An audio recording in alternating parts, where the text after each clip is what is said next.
Hi everyone. Let's look at an endgame study.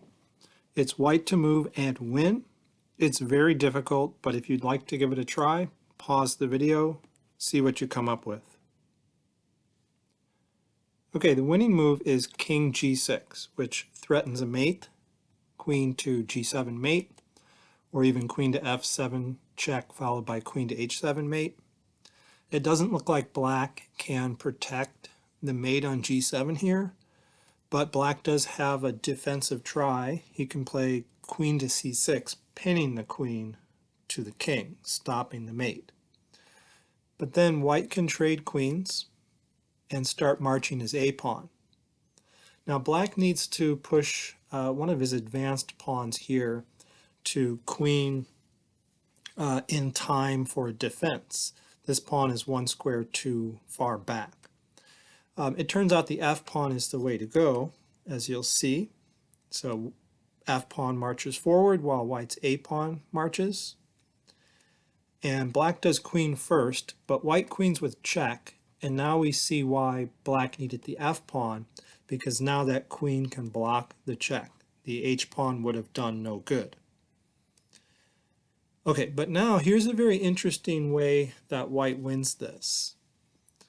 Queen a2 check, king h8, check, king moves back, check. At no point can you block the check. You're just going to get taken.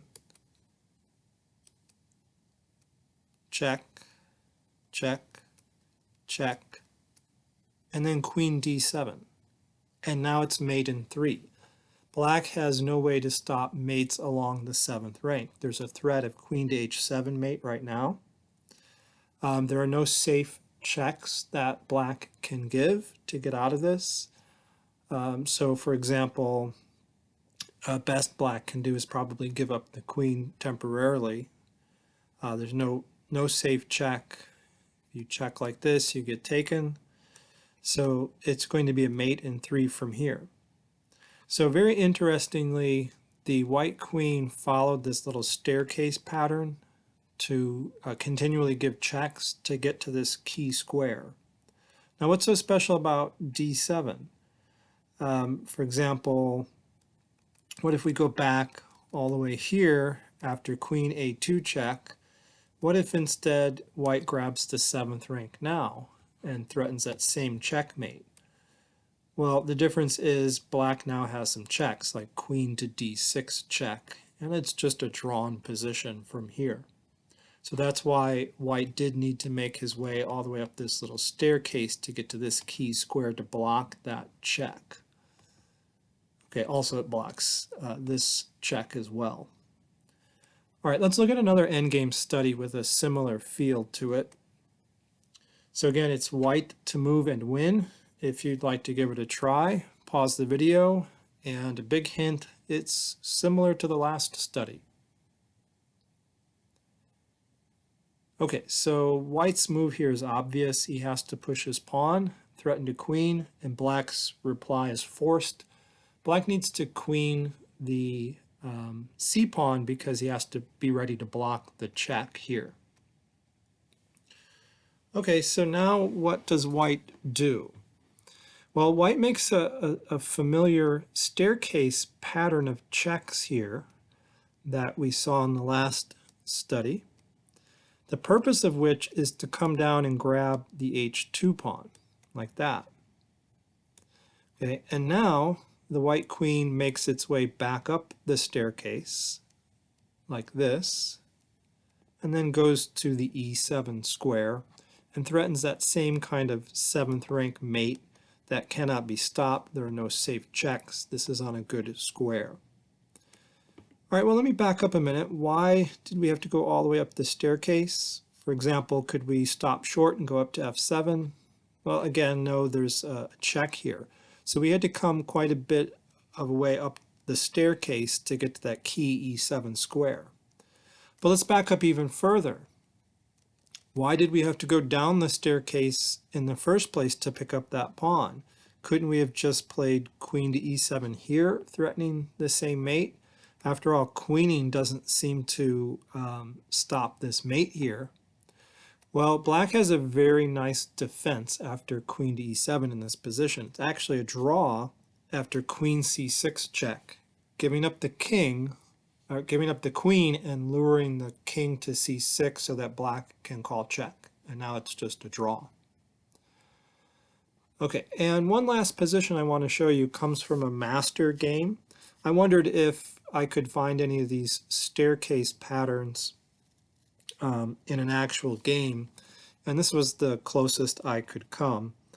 In this game, white played queen to d1, but I analyzed what would happen if he played rook a d1, very natural move, seized the open d file with the rook. And it turns out black now has a winning position, starting with e3, which threatens to take on f2, opens the bishop here, and white's only try for defense is to take the bishop. But then e takes f2 check, forces the king to capture, and now queen c5 check. Okay, the king has to stay in contact with that rook at all times, which is under attack twice. So white doesn't want to lose a rook here. King f1, therefore, is the only move. But then queen takes c4 check. And again, we can't escape over here and get out of the checks because we'll lose a rook on e1. So king f2 check, or king f2 rather, queen c5 check, king f1, queen b5, check, king f2. So white is helpless. He has to move back and forth here to stay in contact with his rook, while this queen seems to be going up a little mini staircase here, making these kind of checks. Okay, but after king f2, black makes a detour and grabs the b pawn with check, and then returns back to the staircase with queen b5 check, king f2, queen b6 check, king f1, queen a6 check.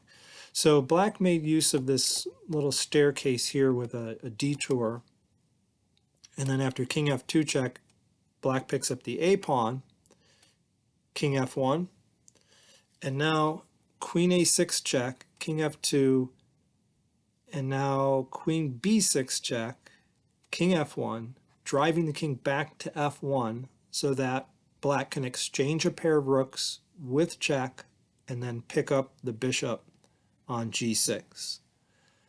Okay, and so black is up a few pawns here and has a winning position.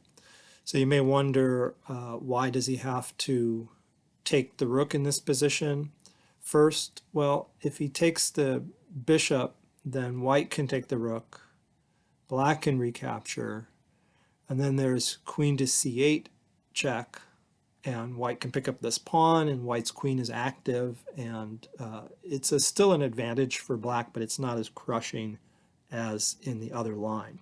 So black instead exchanges a pair of rooks and stops the counterplay in this position, since there's no check here.